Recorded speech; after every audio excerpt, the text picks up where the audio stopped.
ವಿವಾಹಿತ ಪ್ರೇಯಸಿಯ ಮರ್ಯಾದಾ ಹತ್ಯೆ. Lover birthday ದಿನವೇ ಪ್ರಿಯಕರ suicide. ವಿವಾಹಿತೆ ಪ್ರೇಯಸಿಗೆ ಮರ್ಯಾದಾ ಹತ್ಯೆ ಮಾಡಿದ್ದರಿಂದ ಮನನೊಂದಿದ್ದ ಪ್ರಿಯತಮ ಆಕೆಯ ಜನ್ಮದಿನದಂದೇ ನೇಣು ಬಿಗಿದುಕೊಂಡು ಆತ್ಮಹತ್ಯೆ ಮಾಡಿಕೊಂಡ ಘಟನೆ ಬೆಳಗಾವಿಯಲ್ಲಿ ನಡೆದಿದೆ. ಇನ್ನು ಕೃಷ್ಣ ಪಾಟೀಲ್ ಆತ್ಮಹತ್ಯೆ ಮಾಡಿಕೊಂಡ ಪ್ರೇಮಿ ಕೆಲ ತಿಂಗಳ ಹಿಂದೆ ಒಕ್ಕೇರಿಯ ಸತ್ಯವಳನ್ನ ಮಹಾರಾಷ್ಟ್ರದಲ್ಲಿ ಮರ್ಯಾದಾ ಹತ್ಯೆ ಮಾಡಿದ್ರು. ಇದರಿಂದ ಮನನೊಂದು ಕೃಷ್ಣ ಆಕೆಯ ಜನ್ಮದಿನದಂದು ಆತ್ಮಹತ್ಯೆ ಮಾಡಿಕೊಂಡಿದ್ದಾನೆ. ಕೃಷ್ಣ ರಾಯಭಾಗ ತಾಲೂಕಿನ ಉಬ್ಬರವಾಡಿ ಗ್ರಾಮದ ವಿವಾಹಿತೆ ಸತ್ಯವ ಎಳವೆಯನ್ನ ಪ್ರೀತಿಸುತ್ತಿದ್ದ.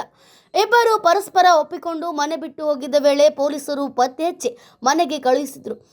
ಬಳಿಕ ಸತ್ಯವನ ತವರು ಮನೆಯವರು ಆಕೆಯನ್ನ ಮಹಾರಾಷ್ಟ್ರದ ಅರಗ ಗ್ರಾಮಕ್ಕೆ ಕರೆದುಕೊಂಡು ಹೋಗಿ ಕೃಷ್ಣನನ್ನು ಬಿಟ್ಟು ಬೇರೆ ಮದುವೆಯಾಗುವಂತೆ ಒತ್ತಾಯಿಸಿದ್ರು. ಆದರೆ ಕೃಷ್ಣನನ್ನು ಬಿಟ್ಟು ಬೇರೆ ಯಾರನ್ನೂ ಮದುವೆಯಾಗುವುದಿಲ್ಲ ಎಂದು ಸತ್ಯವ್ವ ಹಠ ಹಿಡಿದಿದ್ಲು. ಈ ಹಿನ್ನೆಲೆಯಲ್ಲಿ ಸತ್ಯವಳನ್ನ ತವರು ಮನೆಯಲ್ಲೇ ಕೊಲೆ ಮಾಡಿದ್ರು. ಈ ಕುರಿತು ಕೃಷ್ಣ ಪಾಟೀಲ್ ಯಮಕನಮರಡಿ ಪೊಲೀಸ್ ಠಾಣೆಯಲ್ಲಿ ದೂರು ನೀಡಿದ್ದ. ಪ್ರಕರಣ ತನಿಖೆ ನಡೆಸಿದ ಪೊಲೀಸರು ಮೂವರು ಆರೋಪಿತರನ್ನ ಬಂಧಿಸಿ ಪ್ರಕರಣವನ್ನ ಮಹಾರಾಷ್ಟ್ರದ ಮೀರಜ್ ಗ್ರಾಮೀಣ ಪೊಲೀಸ್ ಠಾಣೆಗೆ ವರ್ಗಾಯಿಸಿದ್ರು. ಪ್ರೇಯಸಿಯ ಅಗಲಿಕೆಯಿಂದ ಮನನೊಂದಿದ್ದ ಕೃಷ್ಣ ಪಾಟೀಲ್ ಮೃತ ಸತ್ಯವಳನ್ನ ಜನ್ಮದಿನದಂದೇ ತನ್ನ ಮನೆಯಲ್ಲಿ ನೇಣು ಬಿಗಿದು ಆತ್ಮಹತ್ಯೆ ಮಾಡಿಕೊಂಡಿದ್ದಾನೆ. ಈ ಕುರಿತು ಯಮಕನಮರಡಿ ಪೊಲೀಸ್ ಠಾಣೆಯಲ್ಲಿ ಪ್ರಕರಣ ದಾಖಲಾಗಿದೆ.